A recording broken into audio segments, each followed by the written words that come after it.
On the banks of the River Thames, in London's Royal Festival Hall, Ashford-based composer Priti Paintal and musicians from her Indian fusion group Shiva Nova joined forces with the Philharmonia Orchestra to perform her newly commissioned composition.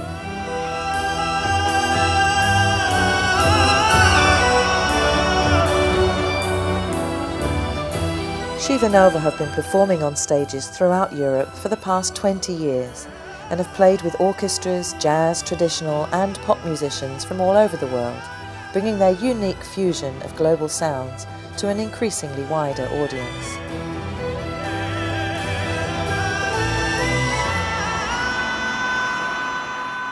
In recent years, the driving force behind all these initiatives, Priti Paintal, has decided to focus her efforts on developing links in her hometown of Ashford.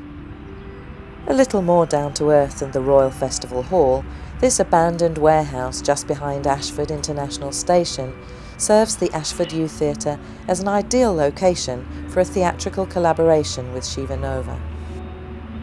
For 3 years, the two groups have teamed up in an initiative called Equator, where international music, theatre and dance are brought to the Ashford audience.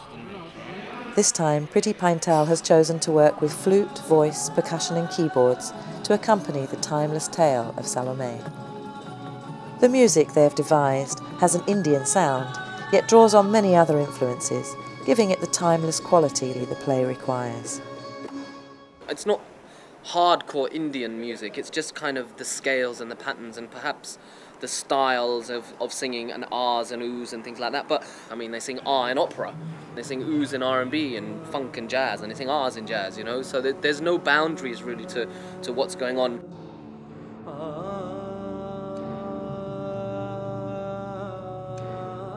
Obviously in the scales it's sort of presented in a sort of Eastern way, but it's not strictly being Indian. Shiva Nova as a band isn't really a traditional Indian classical outfit, it's more kind of contemporary stuff. Contemporary is a lovely word because it just means anything really, doesn't it? And a mixture of kind of maybe odd time signatures and things like that, just to kind of keep things a little bit more interesting.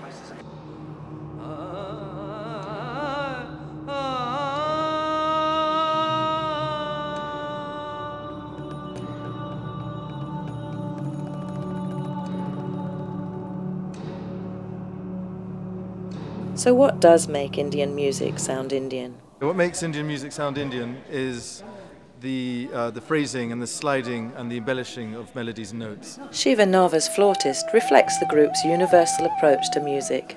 Born in the UK, he grew up in New Delhi and was trained by a classical Indian flautist.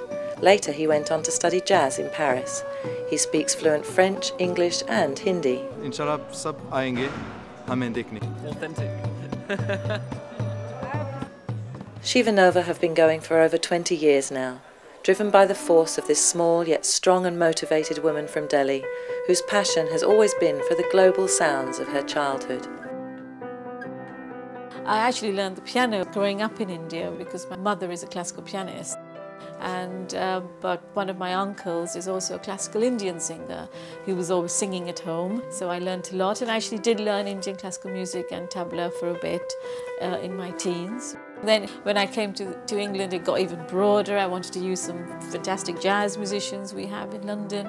So it's just, you know, grown, and every project is different, and every piece uses a mixture of these sort of musicians. Priti doesn't only promote this fusion in her music, she also encourages a similar mix in the dance workshops she runs in and around Ashford.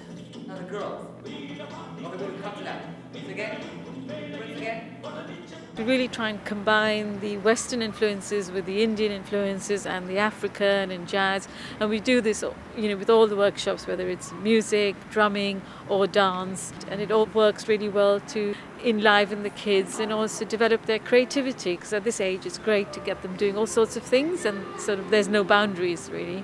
And I think with us it's the same thing with music and dance, there really are no boundaries. It is a way of celebrating the diverse cultural community that we have here at Ashford School. But more than that, it is a way for the children to have free expression, creativity. Bollywood dancing tells stories, and it helps the children when they get back into the classroom to improve their creative writing skills. I teach in India and I teach in Europe or in the States or wherever you go. Children, they have the biggest imagination ever, and the classes that I do has a mixture of it's rooted in classicism, but I present it hopefully in a very innovative way and in a very fun way that makes it accessible for everyone to join. And we work on whether it's Indian classical music or Bollywood music or classical ballet music or jazz or whatever. Shiva Nova is now involved in an ambitious scheme to create a cultural centre in one of the town's most iconic ancient buildings, Ashford St Mary's Church. I came to Ashford St Mary's Church about 5 years ago, and one of the reasons for my coming was to try and see how we could make the church more open to the community. And Ashford Borough Council were also at the same time looking for a venue in the town centre. And here we have this wonderful 15th century church right in the heart of the town that can seat 600 people. And so we started talking to one another, and Shiva Nova, through Pretty Painter, were the first group of people who came in and said, well, we'd like to start using the building now, before you've even started the alterations. Most people up to now have been going into London to see all our events and to see all our music concerts, and now, you know, we've got the potential to actually bring people out, and that's partly what I'm trying to do with Equator, is bring some of these international musicians and artists and dancers and theatre people out from London and elsewhere and abroad to come and perform in Ashford. Ashford is clearly changing very fast. Even with a quieter international station, with initiatives like these, the town can still live up to its international reputation.